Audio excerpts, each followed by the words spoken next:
How can the mind, body, spirit, heart connection be utilized and recognized in the world of modern medicine?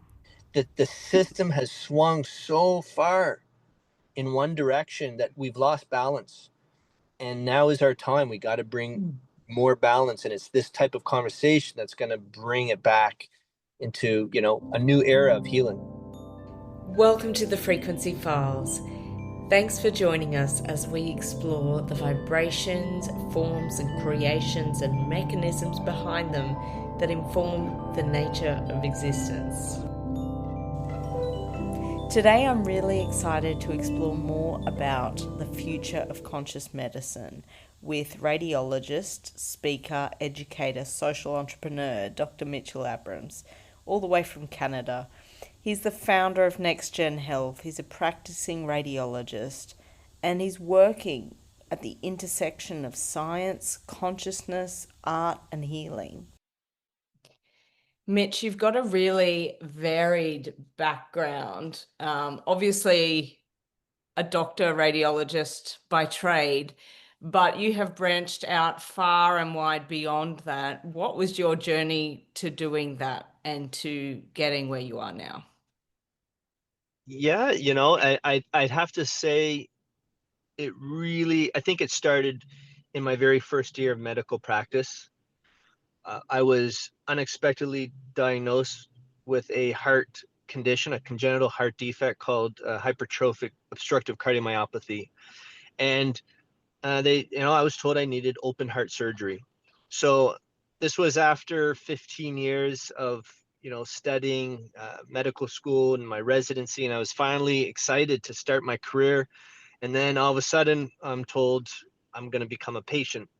And so, after experiencing medicine from one side of the fence and now, experiencing it from the other side as a patient, I quickly realized that there was something fundamentally missing in the way that we study and define health and wellness within our medical education system. You know, yes, the doctors were amazing. The care I received was amazing, but, and they physically corrected my heart, but there was something missing, like the emotional toll, the mental toll that it took.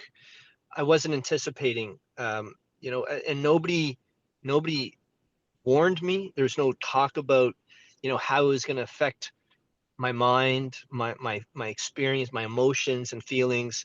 And so this really, it was a bit of a shock to the system. And shortly after I returned to work, I was also appointed the chief of our department. So I was now being exposed to the administration, the business of medicine, and I realized just how outdated our system was and not sustainable, and began to appreciate why there was such a degree of compassion fatigue, why there is such a burnout, and experiencing again as physician and as patient. And this really catapulted me in a very different direction. This,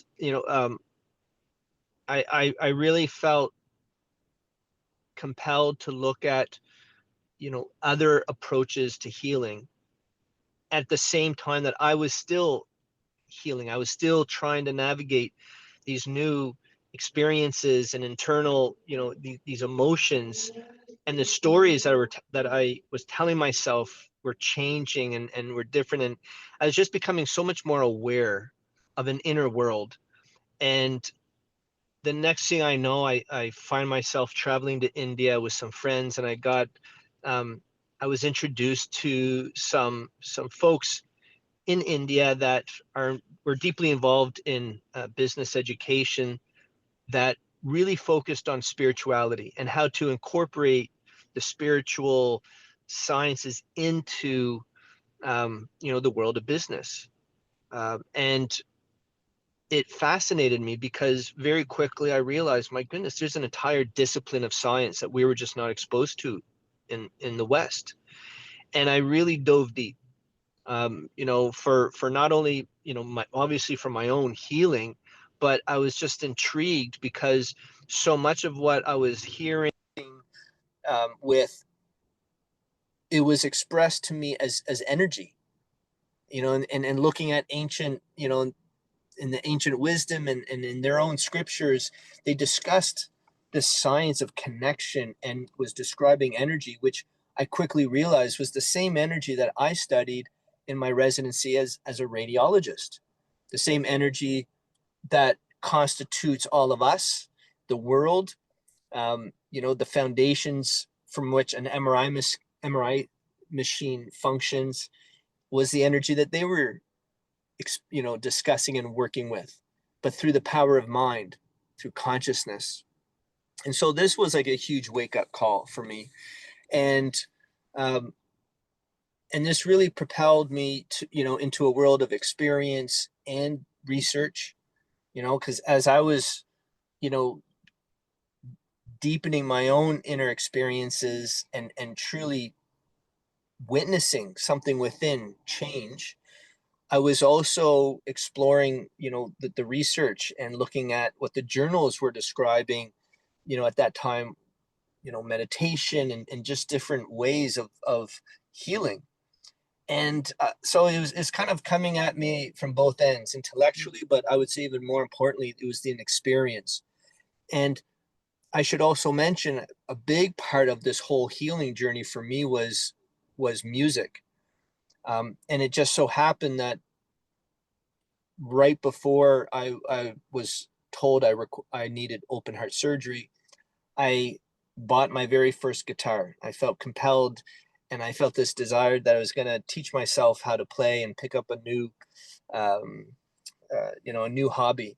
And so my healing journey was hand in hand with learning music and starting to play and starting to write and finding my voice. And so music I found actually helped me find my heart. It helped me learn how to tune into my heart. And it was through my heart that I just started to, I was almost as if I was being led by my heart, and things just started to happen, and my journey started to take off. And the more that I learned, the more that I practiced, more things would show up when I needed them to show up. And it was through these experiences where, now I bring my experience, my science, or my story of heart, and I can use that to share with people the science of heart and how it connects to consciousness and how it connects to, you know, it's almost like opening the door to a bigger conversation around, consciousness and this new era of quantum physics and how it relates to physical health, to mental health, emotional health, and dare I say spiritual health, that spiritual connection, because quantum physics and spirituality are perhaps, they're not two ends of the spectrum. It's one big circle when we can take a step back far enough. Mm. So it's a bit of a roundabout way to answer your question. No, it's beautiful because you're showing your embodied experiences of these different facets of what creation is and what maybe different people identify frequency to be, and how you've woven them together in such a beautiful way. Yeah. Yeah. It's been, I found that, my life it's really taken a bit of a new purpose, and it feels so rejuvenating. And I see it in other people. I recognize that, when yoga first really hit the Western world, like people were so taken by it, that because they found something deep within themselves. And once you connect with that inner true nature, you just want to share it with other people. You want Mm.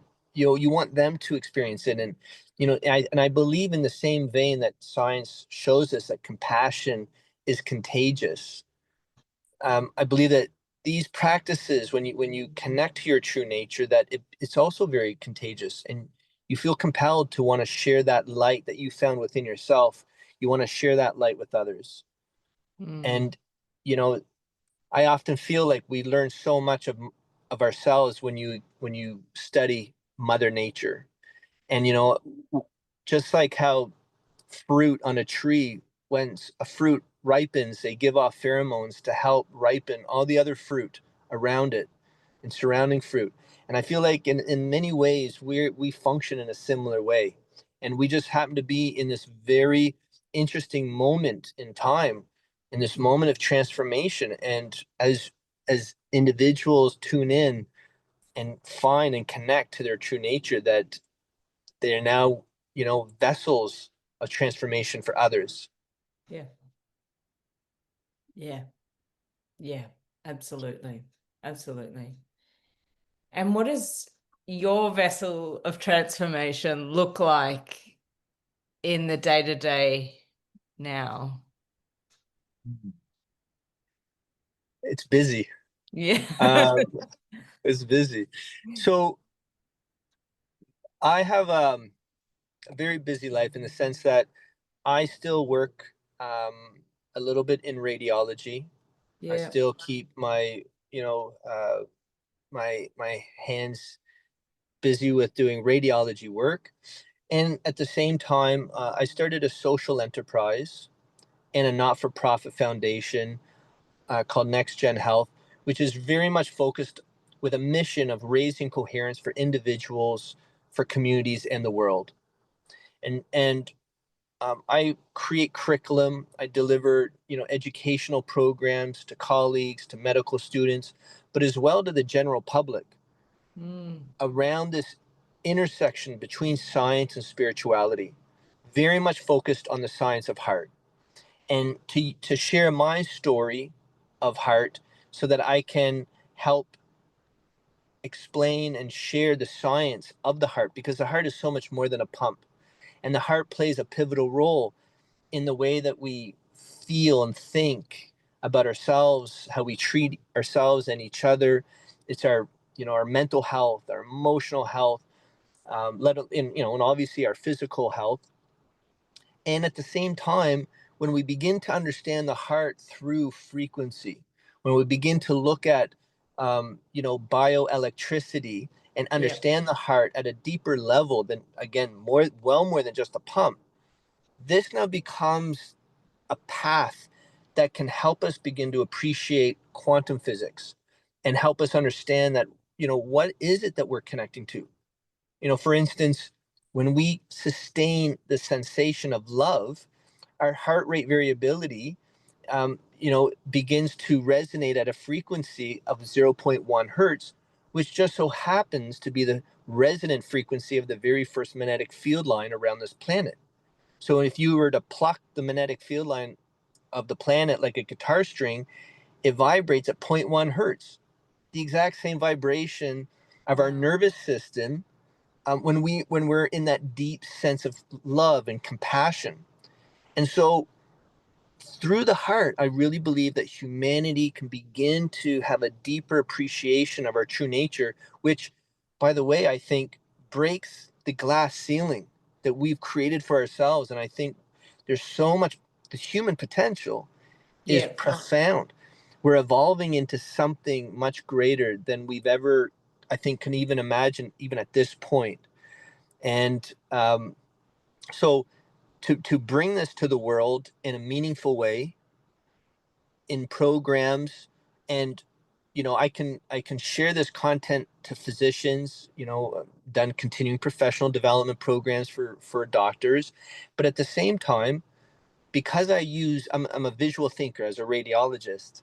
I'm a Mm. visual thinker, so I use art as a means to communicate these messages. So, one week I could be talking to physicians, the next week I could be in a primary school or a high school sharing the exact same science to youth using art, so that people can we can all get on the same page. Yeah. So art now becomes a medium that we can communicate. And again, music, my love of music, is woven into these education programs. So we have, I guess there's many ways that we're bringing this forth. But my life is, part clinical work, part education. Um, and I'll also share that along my journey, I did a program at Stanford University called the Center for Compassion and Altruism Research and Education. It's called CCARE for short.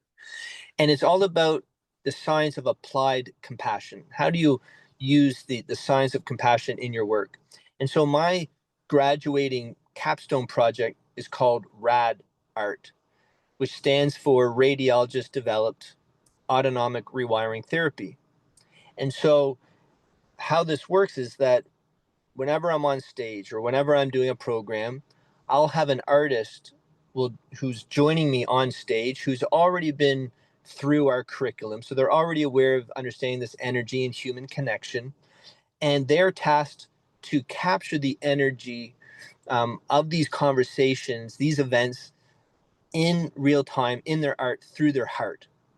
Now, these pieces of art are now being sold, they're being auctioned or used in corporate sponsorships, raising money so that we can now provide more mental health and resilience programs for communities in need and in schools. So we're creating these cycles of compassion. Wow. And every piece of art has a QR code that links it back to its creation story. So wherever it's publicly installed, or if we're selling prints to a hospital or to clinics, patients can now zap that QR code and begin to learn about the science, get tuned into these inspirational conversations that's literally, shifting the way that we see ourselves and the world and our relationships to each Yeah. other. Yeah. So I believe that art and music can become very powerful in knowledge translation. We can create sustainable funding models that will just further expand and coherence in the world. And ultimately, we're moving towards sparking the heart of humanity. Because when you really understand the science of the heart, you realize, my God, like we can synchronize our rhythms when we're in compassion. We can measure this energy. And not only is it measurable, but it has been shown for decades through collective intention experiments that Yeah. this energy, when harnessed, actually has impact on social well-being. And so this becomes the new story of humanity, a new narrative that's emerging. And I believe we can document it and archive it in art. And now that becomes extremely valuable. And again, we can spark something like a Renaissance approach to change. Oh, I love it. That's phenomenal. Really Yeah. incredible. Yeah. I love it so much. Oh, Yeah. I'm great. excited. And look, there's a lot of difficult, challenging things going on in the world. Sure. And I truly believe as a result, much of it is the fact that we're in this moment of transformation. These old systems designed at a time when we thought we understood ourselves and our relationships to each other, we thought we were separate. These old systems just don't fit Yep. who we are and what we are right now. It's like an old shoe; it doesn't fit. So it's painful right now. There's a lot of pain, there's a lot of trauma that we have to come to terms with. But again, through the power of the heart, we're able to work through it. We'll be able to heal. And more importantly, we'll be able to see a vision of what a peaceful future actually looks like. And we need that vision so we can start to dream again, and that's how we can move forward. 100% agree with you. And that new emerging future it's calling to us, but it's from a different frequency. And to access that frequency or to have a more healthy expression of what we can create, our frequencies need to personally and collectively shift to be in resonance. Absolutely. Absolutely. And I like how you express that, because one of the things that we do a lot of exploration on is, when you look at Mother Nature, you see rhythms, you see patterns, mathematic ratios everywhere, be it in the leaves, the flowers, the fruit, like everything in nature. And in our entire human anatomy, we are that rhythm. We are a manifestation of that frequency. Yep. You look at the spiraling arms of the galaxy and you look at your earlobe, you look, deep enough, you begin to see that it's just fractals. We are expressions of information. We're an Yep. expression of the universe. And so this frequency is always there. And when we experience love, we're tuning into that frequency. So there's a choice involved. There's a perception. If we can learn to identify it, if we know that that frequency is always available to us, and we can learn to harness it and tap into it, I think that's how we can change the vibrational states. We can shift. And there's plenty of tools. We can use light and sound to entrain, our biochemistry and our energetic, rhythms. So there's lots of ways that we can get there, but knowing is just half the battle. And then it's time for us to practice and do the work. Mm, absolutely. I'm very curious how your work is being received in more conservative or clinical spaces, or with people for whom this is maybe a radical or a difficult idea to grasp. How does that translate? Well, um, it's actually been an amazing journey. Mm-hmm. Because when I first began talking about this, in different educational forums, with colleagues, I could tell there was about half the room that understood. They felt inspired. They Yeah. didn't necessarily know where it was going, but they realized, well, like, okay, they could resonate with the message. But then the other 50% was, they thought, like, what in the world, even this idea, yes, neuroplasticity was starting to become better understood, but, you know, they just thought this was just so out there. But over the last, 15 years since I've been doing this, it has been such a shift where now, um, you know, doctors afterwards, they come up and they ask, how can we get involved? What are you doing? What projects? What research are you doing? And I Right. and I feel that I can identify at least two main reasons. One, I think, the degree of burnout, the Yeah. degree of right of and in Canada in particular, in the Canadian Medical Association journal, I believe it was in May 2019, right before COVID hit the scene, an article was published that showed that suicide was the only cause of mortality higher among physicians compared to non-physicians. So it was a real wake-up call to say, look, we've got an issue. It's not just about patient care. It's like we got to deal with ourselves and our own mental Yep. health. So right there, ego check. Yep. And then 2022 came around, and then the Nobel Prize in 2022 in physics was awarded to three gentlemen that experimentally proved that we are all part of a non-local entangled universe. It's not fringe science. Yeah. It is now just a fact that yes, we are entangled. Every atom in your body contains information of every other atom of this universe. There's a unified field. We're all expressions of the same field.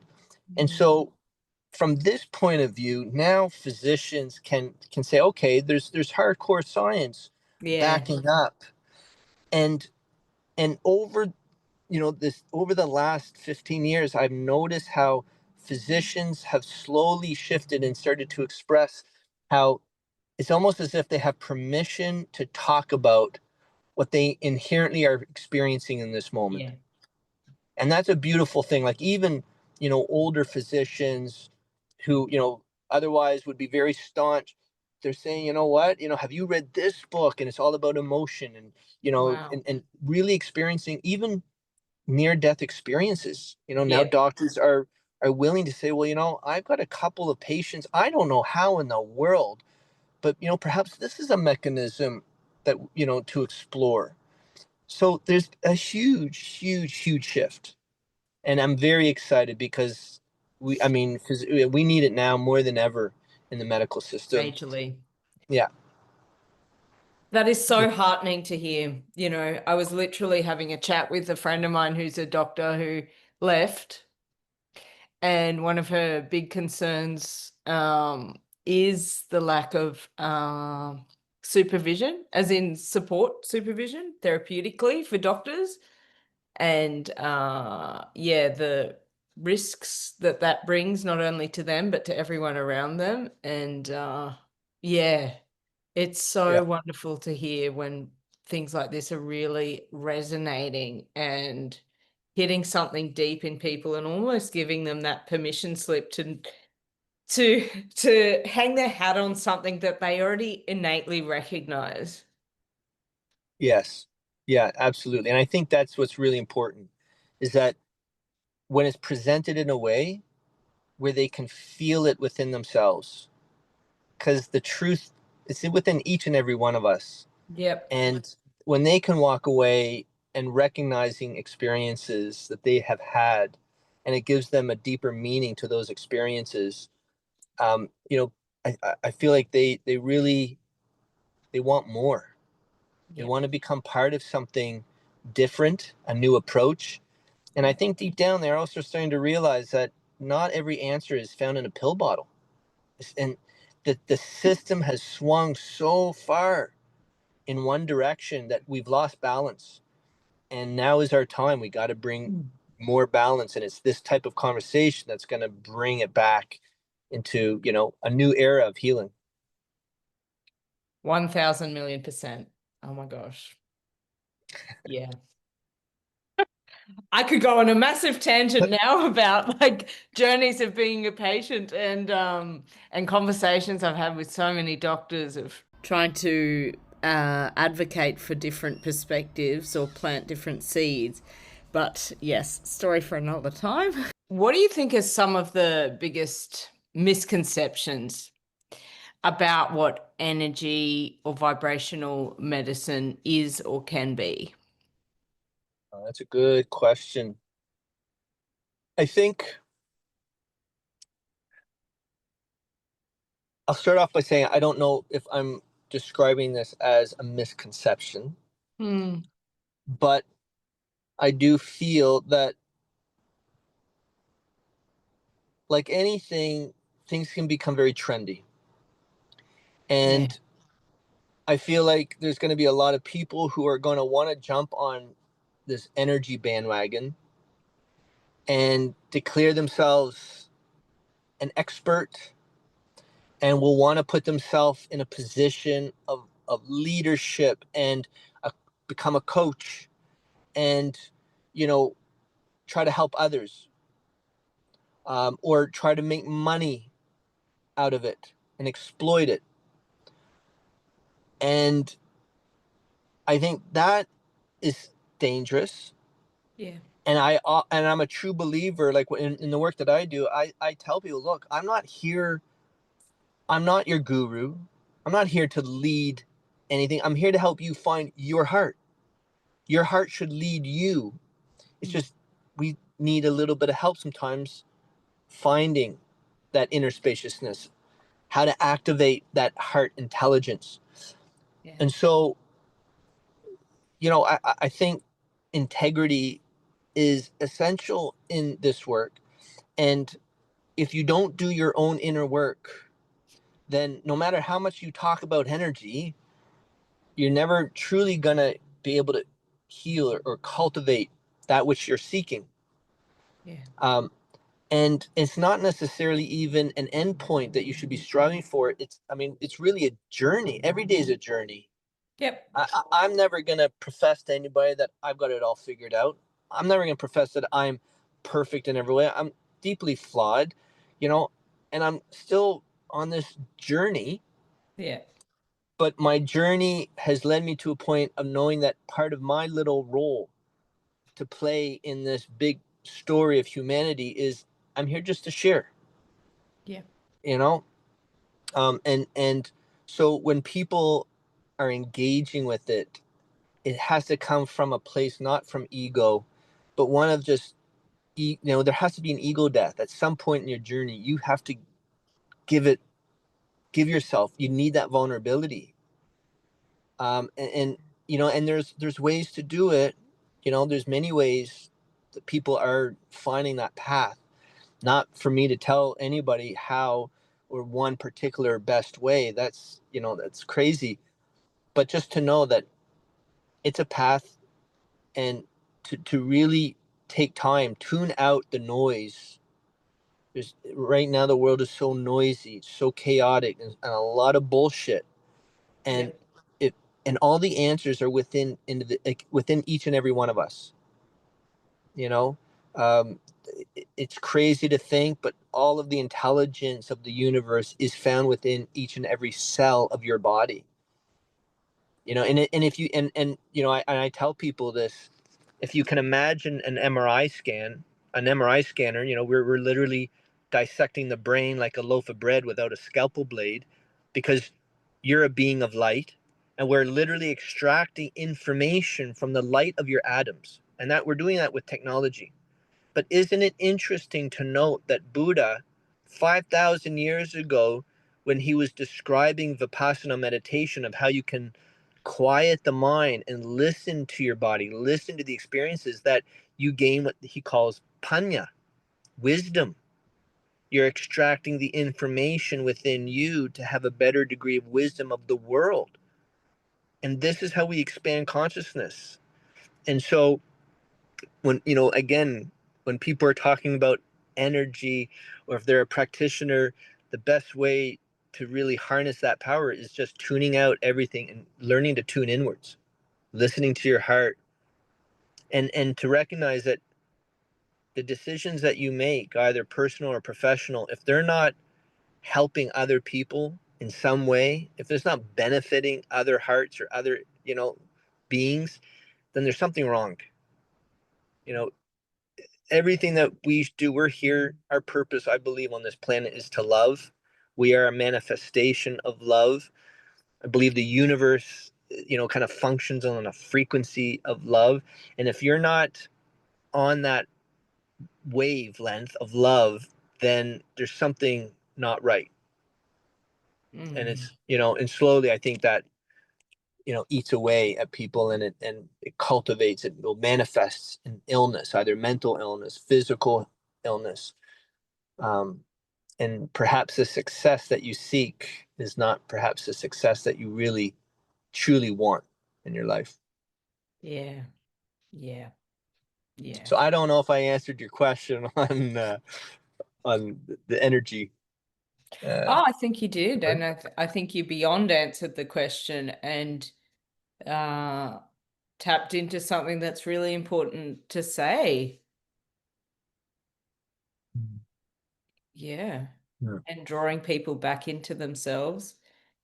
And in doing that, the discernment can be cultivated and the inner voice can get louder and be the Yes. beacon that leads us to what's in Yes. greater alignment. Yeah. Yeah. Yeah. I love that. The inner voice, so important. Mm. And, you know, and again, when the heart is in this state of coherence, when you have that nice orderly rhythm, that's when it becomes easier to hear these messages, you know, whatever you want to call it, the inner voice, you know, Ramanujan, you know, he called, you know, God whispering to him. That's when he could hear the wisdom, where he was able to explore, you know, Uh, mathematics and all the the wisdom. And mathematician guy from, yeah, yeah, Madhu. right. I Yeah. mean, throughout history, people recognize that they were just the greatest geniuses in the world, recognized that they were just channels, and Yep. they just learned how to quiet the mind. And you know, and I think this is, I think, really speaks directly to what you're sharing. Yeah. Yeah. Yeah. It's again in bridging these worlds, just seeing that the different words to describe the same thing. And in describing different things, we get to explore different facets of those things, and that makes life richer. Yeah. Can we dive more into the science of the heart for the people who are curious to know more about that? I mean, some people may be familiar with the electromagnetic field of the heart and how that is significantly larger. Um, but if we can maybe rewind to what the heart does physically and then ripple out. Sure. So before we get hard into the science, I think it's just interesting to note that there was a passage, you know, Carl Jung was writing um, about the moment he realized just how intelligent the heart is.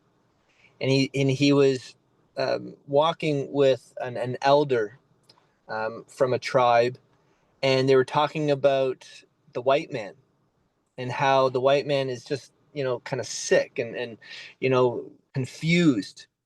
And Carl was asked, the elder, like, why do you think that is? And he said, well, it's because the white man, thinks with their head. And he said, well, what do you mean? Like, what do how do you think in your culture?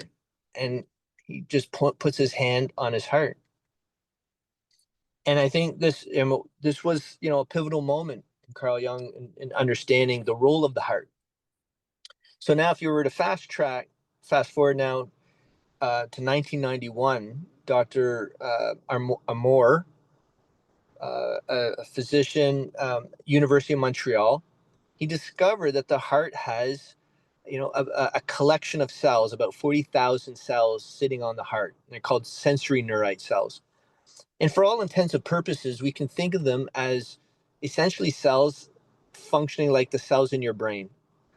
The same protein structures and same neurochemicals that you find in your brain are also found as part of this neural network that sits on your heart. So they call it this, the mini brain or the heart brain. Mm. And Heart Math, Dr. Roland McCready, I've got such respect for him and their organization. They have been studying this field of psychophysiology for decades and looking at how thought and emotion affects our physiology with a particular, focus on how the heart, how that heart plays a pivotal role in transforming emotional states into, energetic frequency. And this little heart brain actually plays a key role in regulating the heart and really, creating allowing the heart to function autonomously from the big brain, from the central nervous system. And so what Dr. McCready's work has been, it shows is that your emotional states are forms of energy, and how your emotions are literally encoded in the rhythms of your heart. Meaning,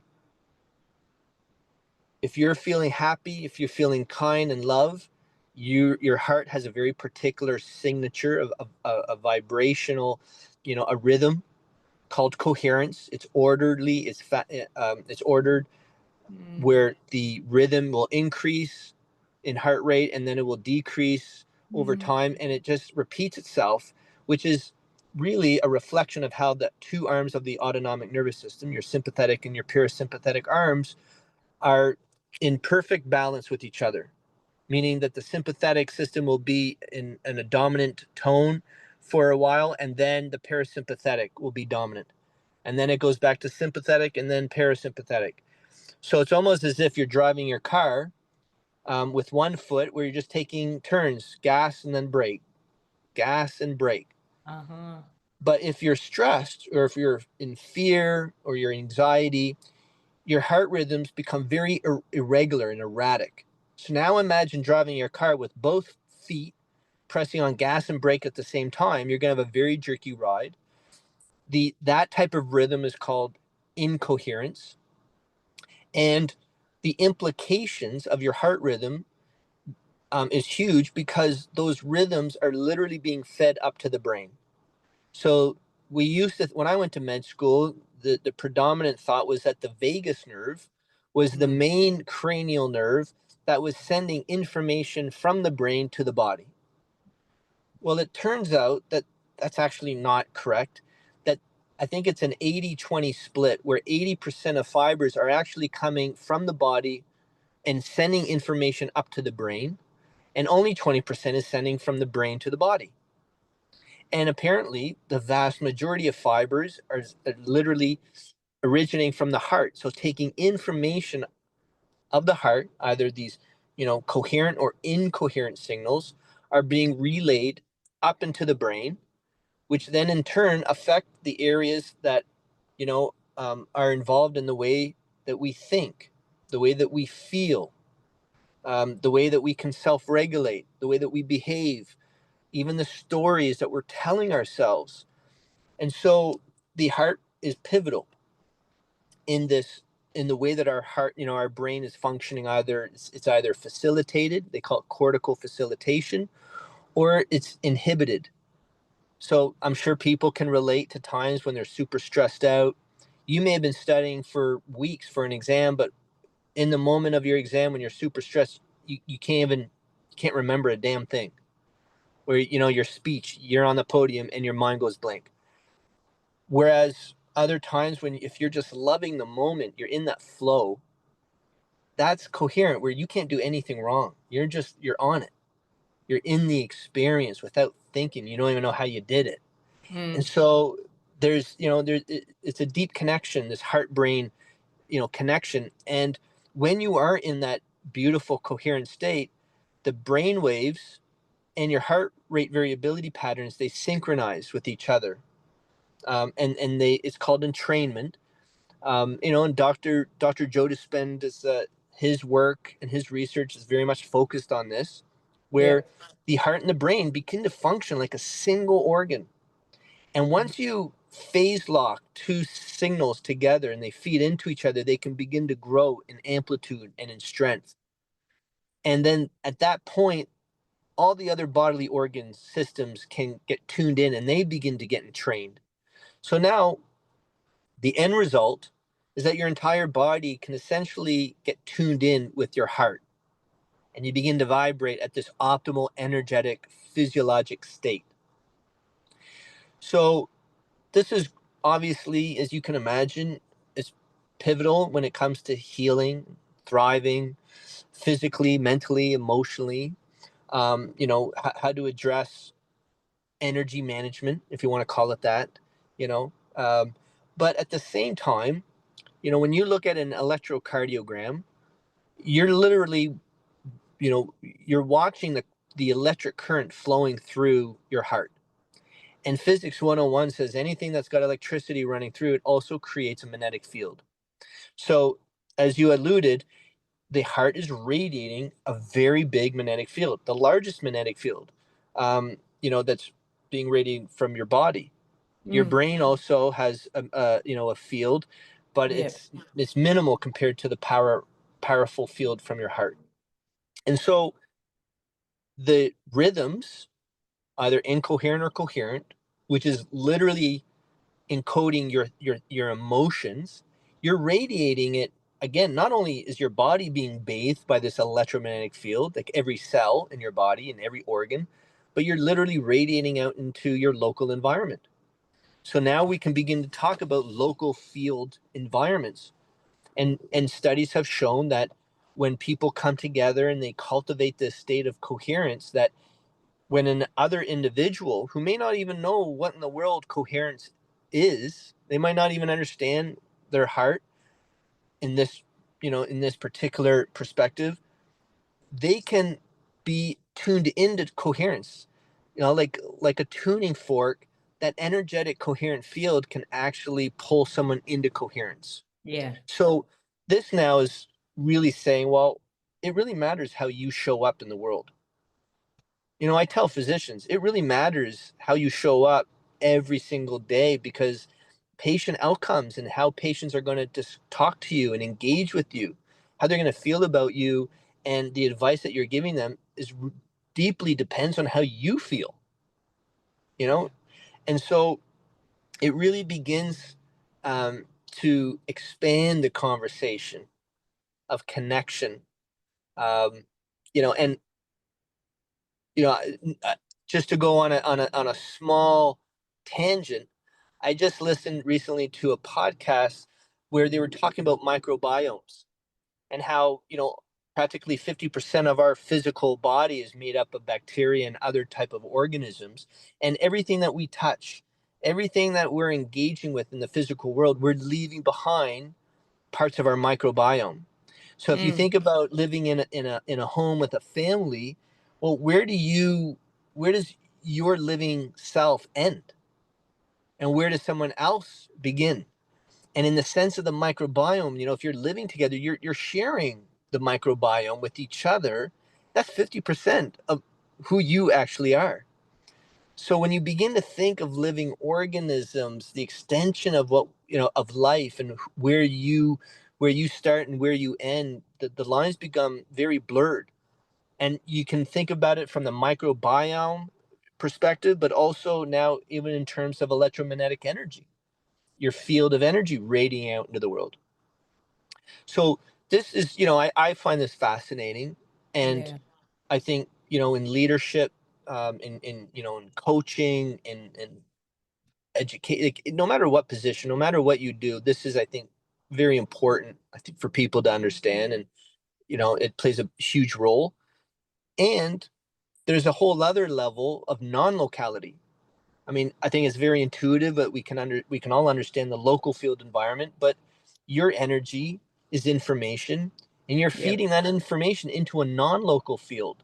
Yeah. And again, studies for decades have shown the power of collective intention when we can harness this collective coherence and direct it to areas of the world with intention. There's been peer-reviewed journal articles for decades showing that we actually do have the power as a collective to reduce wartime fatalities, war-related casualties. We do have the power to increase pro-social engagement between antagonists during times of conflict. This has been, you know, this has been published in very reputable peer-reviewed journal articles. And up until recently, no scientist would even dare talk about it because it sounds too woo-woo, too far out there, right? Nonsensical. However, bring us back to the 2022 Nobel Prize and say, actually, no, we are non-local and we are entangled. And again, when you begin to see the world through energy, through the heart, the fact that coherent energy is ordered information, that you can now direct that into a non-local field that we're all being influenced by, it actually makes very intuitive sense. And we can Yeah. begin to, harness that.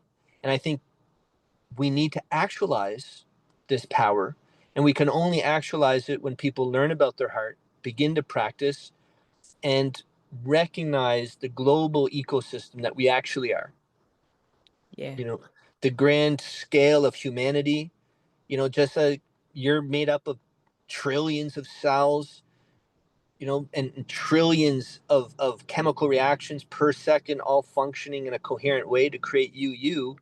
Well, everybody on this planet, all living organisms are really part of a global ecosystem, and so when we begin to shift, just a subtle shift in the way that we see ourselves and relationships to each other, it begins to create a new narrative that we can actually, harness this power and actualize the true potential of the heart.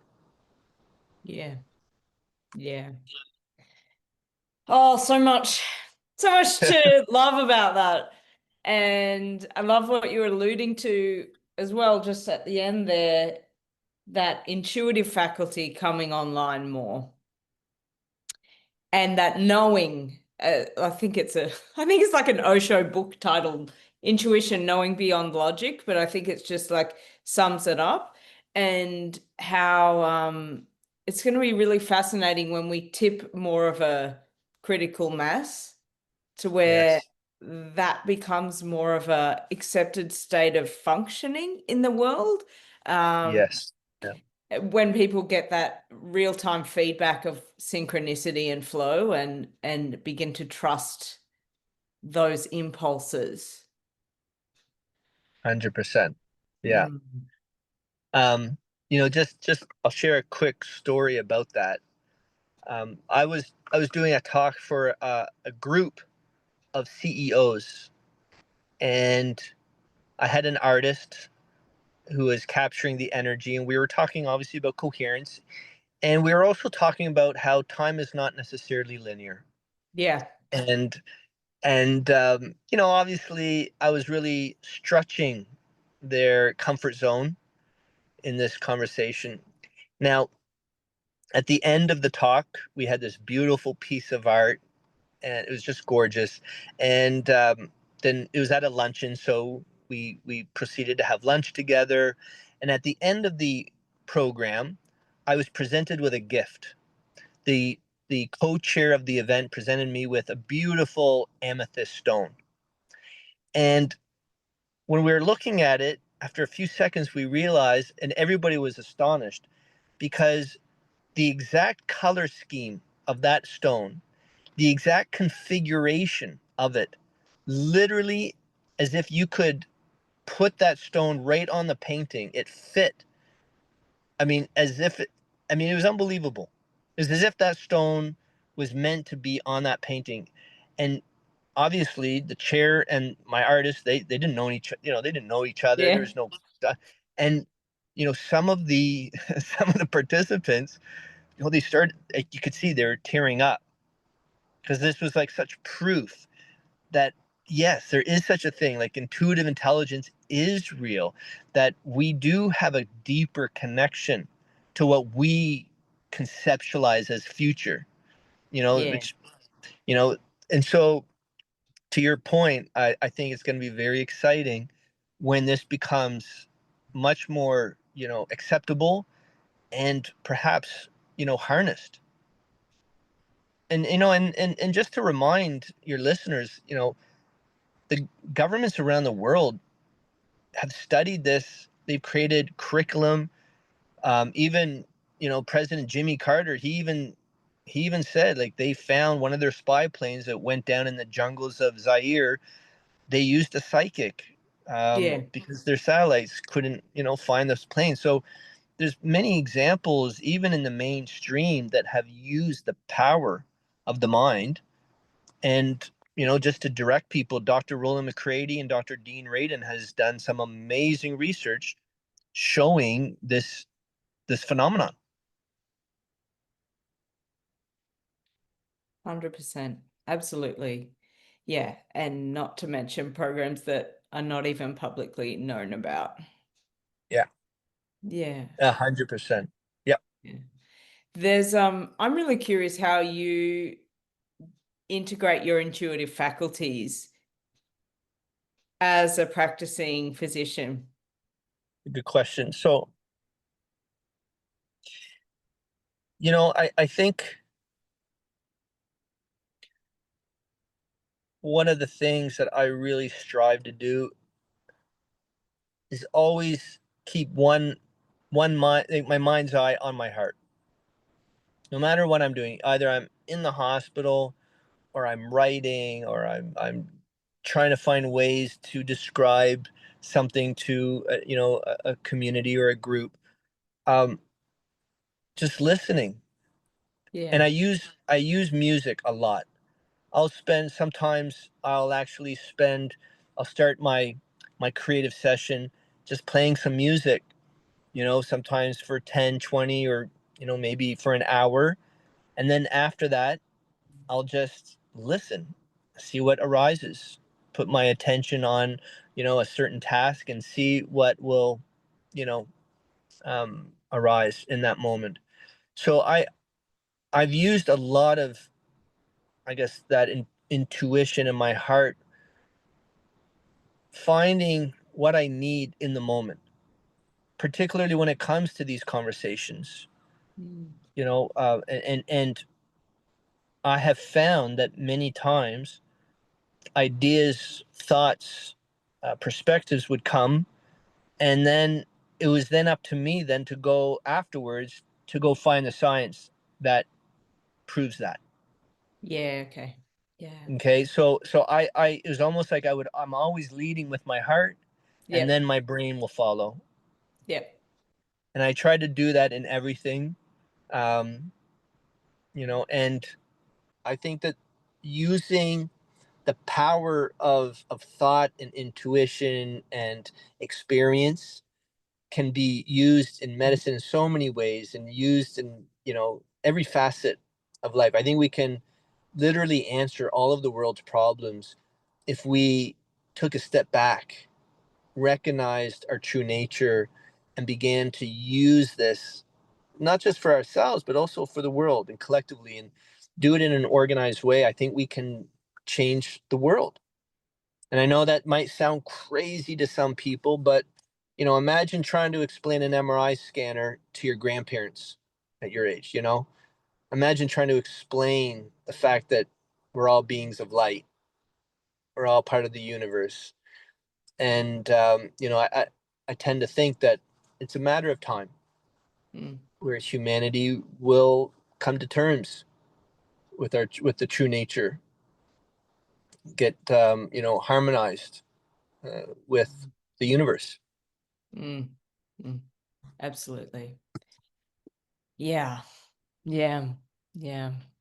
Yeah. And integrated with, yeah, as you said, you said it perfectly, our true nature. And in doing that, what's next for us as personally and as a collective in that journey of expansion and tapping into that. Yeah, Mm, yeah. mm, mm. Yeah. And I love this quote.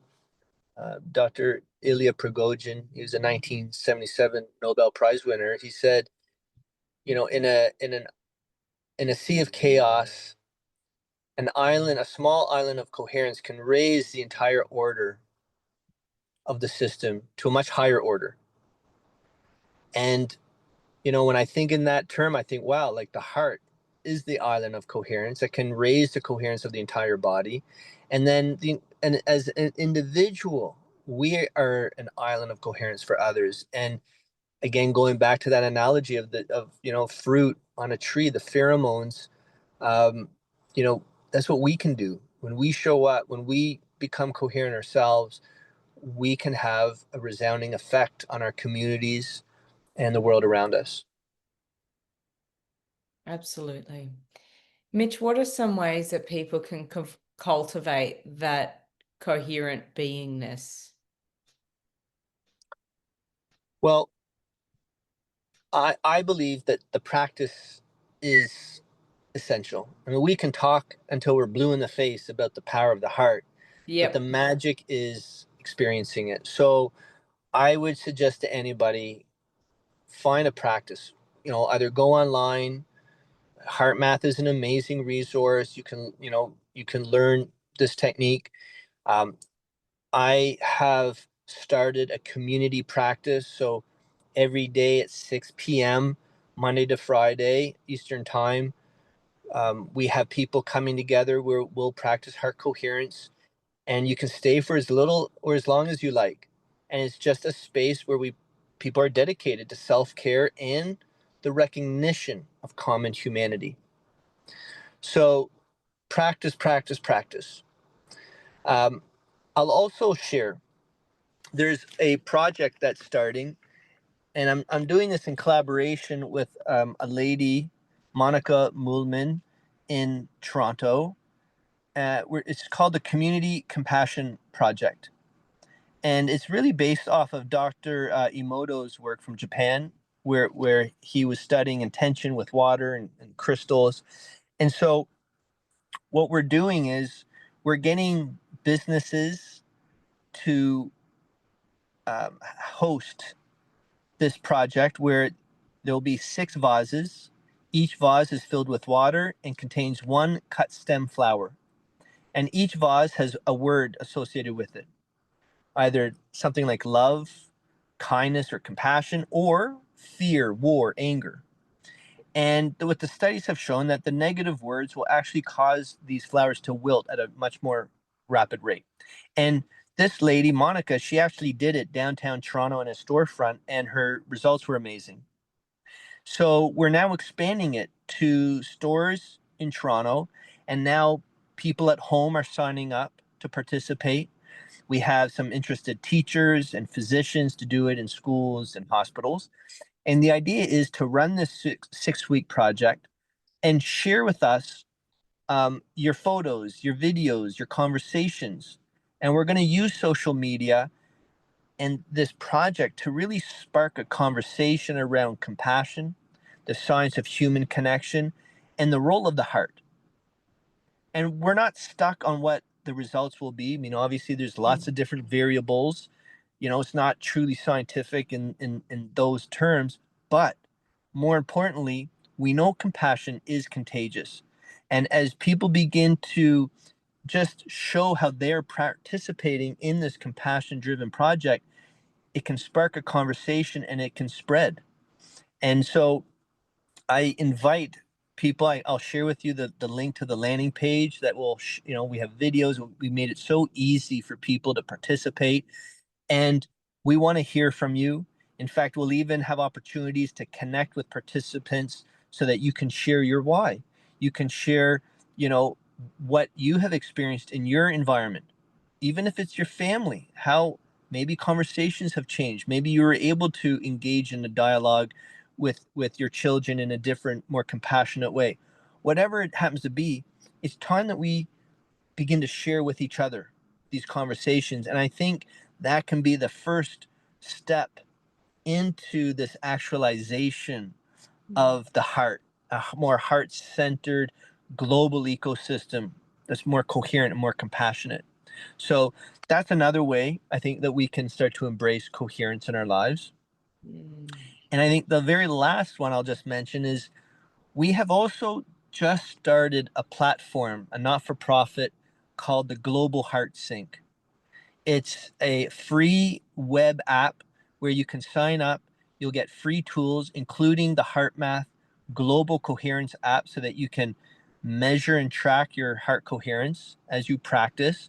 But you can also earn points by simply using the app. And your points now will be collected into a global pool. And as we collectively reach certain milestones, we will unlock corporate sponsorships that will help us provide mental health and resilience programs for schools and communities in need. So this is a gamified approach to the science of heart coherence, and it's a platform so that people can begin to witness this interconnectedness. We can perhaps witness the emergence of a global heartbeat through this platform. And again, you layer it on with rad art, where we can celebrate our wins, archiving and documenting these conversations and this emergence of a global heartbeat in art. This becomes so valuable. And it just drives a system. It creates a positive feedback so that people become more inspired to want to see what comes next. How can we use this power that you're now experiencing for health and wellness, but also for your world, your life, your profession, but global peace, perhaps? And this is where I think we can take this, this platform. So those are a few ways that I envision that we can start adding coherence into our lives. Phenomenal. Thank you. There's so many amazing and practical and easy to implement pathways.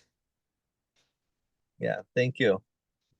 Mitch, I really loved chatting with you today, and I love the ripples of change that you are creating in the world. Thank you so much. It was a pleasure chatting with you. Pleasure connecting with your listeners, your community, and I wish for everybody who's listening that they truly find their heart, connect with it, and just resonate with love that they truly are. Here, here.